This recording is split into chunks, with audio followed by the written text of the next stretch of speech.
सबको मेरी तरफ से जय मसीह की। मैं आज आपको बुक ऑफ हनोक के बारे में बताऊंगी। ये बुक ऑफ हनोक बाइबल में तो नहीं है, पर लेकिन ये बुक ऑफ हनोक जो है बहुत सालों के बाद मिली थी, और उसके बाद ये जो बुक है इसमें बाइबल में तो नहीं है, पर लेकिन जो हनोक है वो ज़रूर बाइबल में हमें देखने को मिल सकता है।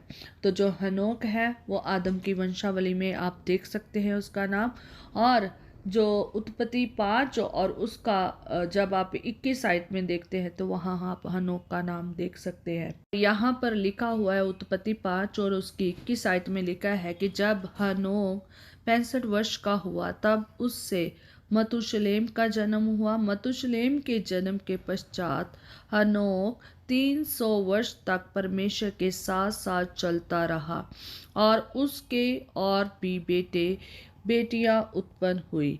इस प्रकार हनोक की कुल आयु 365 वर्ष की हुई। हनोक परमेश्वर के साथ साथ चलता था, फिर वह लोप हो गया क्योंकि परमेश्वर ने उसे उठा लिया।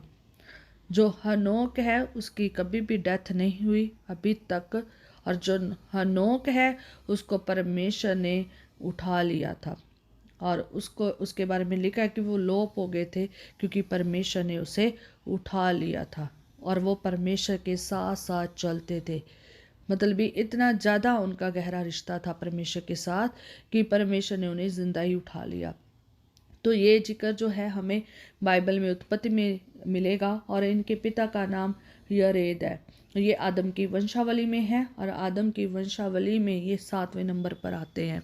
ठीक है, तो ये हनोक की पुस्तक के बारे में आपको मैं पढ़ के बताऊंगी, और इसके बहुत सारी बातें हैं जो हमारी बाइबल से भी मैच होती है। और ये जो हनोक है ये खुदा का बंदा था, जो खुदा के साथ चलता था, और जो खुदा ने उसे अपने पास बुला लिया, मतलब मीन्स कि खुदा ने उसे उठा लिया। तो आगे हम इस अध्याय को पढ़ेंगे हनोक की पुस्तक में। क्या हनोक की पुस्तक हमें बताती है खुदा के वचन के बारे में।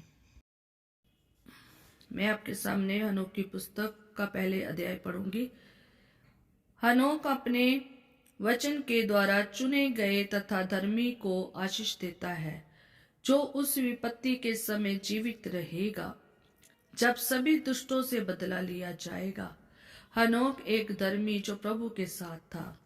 उसने खुली आंखों से स्वर्ग में एक पवित्र दर्शन देखा और उत्तर देते हुए कहा, स्वर्गदूत ने मुझे यहाँ दिखाया। उनके द्वारा मैंने सारी बातों को सुना तथा उन बातों को समझा जिसे मैंने देखा था। ये इस पीढ़ी के लिए नहीं पर उस पीढ़ी के लिए था जो बहुत दिनों के बाद चुने हुओं के लेखे में आएंगे। ये उनके कारण था कि मैं उससे बात और बोल सकता था, जो पवित्र और सर्वशक्तिमान इस संसार का स्वामी, जो एक दिन अवश्य अपने स्वर्गीय निवास को छोड़ देगा, जिसे एक दिन अवश्य सिनाई पर्वत की चोटी पर जाना है, और जो अपनी स्वर्गीय शक्ति की सारी ताकत को प्रकट करने के लिए अपने तंबू में दिखाई देगा।